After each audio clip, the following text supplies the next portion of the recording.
ইংরেজি বলতে গেলে বা লিখতে গেলে আমাদেরকে অবশ্যই হেল্পিং ভার্ব বা বি ভার্বের সাহায্য নিতে হবে। তবে কখনো কখনো হেল্পিং ভার্ব বা বি ভার্ব বাক্যে মেন ভার্ব হিসাবেও কাজ করে, তবে সেটা নির্ভর করে বাক্যের গঠনের ওপর। তো যাই হোক, শুরু করা যাক আজকের লেসন। যদি বাক্যে অ্যাম ইজ আর থাকে তাহলে ধরে নিতে হবে সাধারণত বাক্যটি প্রেজেন্ট টেন্সে আছে। অ্যাম মানে হই, ইজ মানে হয়, আর মানেও হয়। উদাহরণের সাথে শেখা যাক। I am a student. I am a student. আমি হই একজন ছাত্র। এখানে অ্যামের অর্থ হল হই। বাক্যে অ্যাম সবসময় আয়ের সাথে বসে। He is a doctor. He is a doctor.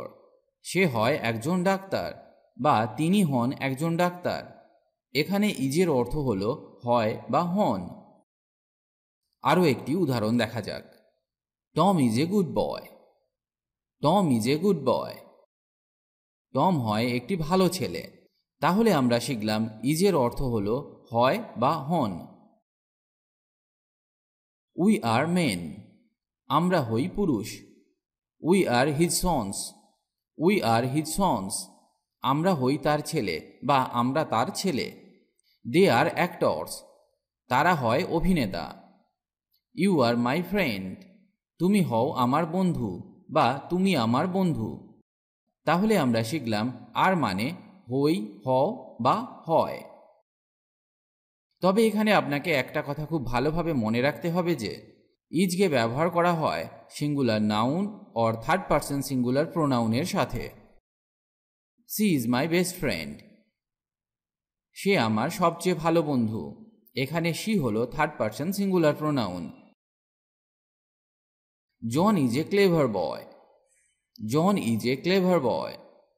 জন একটি চালাক ছেলে। এখানে জন হলো সিঙ্গুলার নাউন, তাই ইজ ব্যবহার করা হয়েছে। আবার ইটের সাথেও ইজকে ব্যবহার করা হয়, যেমন ইট ইজ এ ডগ। এটি একটি কুকুর। আর কে বাক্যে ব্যবহার করা হয় যখন বাক্যে subject plural noun or a plural pronoun থাকে, তবে ইউ এর সাথে সবসময় আর বসে, যেমন you are wonderful. You are wonderful. তুমি অসাধারণ। They are waiting for us. They are waiting for us. তারা আমাদের জন্য অপেক্ষা করছে। এখানে দে হলো প্লুরাল প্রোনাউন, তাই বাক্যে আর ব্যবহার করা হয়েছে। ওয়াজ মানে ছিল, এটা সিঙ্গুলার সাবজেক্টের সাথে ব্যবহার করা হয়। ওয়ার, ওয়ার মানেও ছিল, এটা প্লুরাল সাবজেক্টের সাথে ব্যবহার করা হয়, যেমন শি ওয়াজ রাইটিং। সে লিখছিল। The dog was digging a hole. The dog was digging a hole. কুকুরটি একটি গর্ত করছিল। এখানে আমরা ওয়াজকে অ্যাজ এ হেল্পিং ভার্ব ব্যবহার করলাম, কারণ বাক্যে মেন ভার্ব হলো রাইটিং এবং ডিগিং, এবং বাক্য দুটি পাস্ট কন্টিনিউয়াস টেন্সের উদাহরণ। এবার চলুন মেন ভার্ব হিসাবে এর ব্যবহার শেখা যাক। He was alone. He was alone. তিনি একা ছিলেন। It was night. It was night. এটা রাত ছিল। We were playing cricket. We were playing cricket. আমরা ক্রিকেট খেলছিলাম। অ্যাজ এ হেল্পিং ভার্ব এখানে ওয়ারকে ব্যবহার করা হয়েছে। We were all tired. We were all tired. আমরা সবাই ক্লান্ত ছিলাম। অ্যাজ এ মেন ভার্ব এখানে ওয়ারকে ব্যবহার করা হয়েছে। টেন্স নিয়ে যদি আপনার কোনো সমস্যা থেকে থাকে বা যদি আপনি খুব সহজে টেন্স শিখতে চান, তাহলে আমাদের টেন্সের ভিডিওটি অবশ্যই একবার দেখে নেবেন। খুব সহজে টেন্স শেখানো আছে, একবার দেখলেই শিখে যাবেন। লিংক আমি ডেসক্রিপশন বক্সে দিয়ে দিয়েছি। উইল, ফিউচারে কিছু ঘটবে বা কিছু হবে এটা বোঝাতে বাক্যে আমরা উইলকে ব্যবহার করে থাকি, যেমন হি উইল প্লে ফুটবল।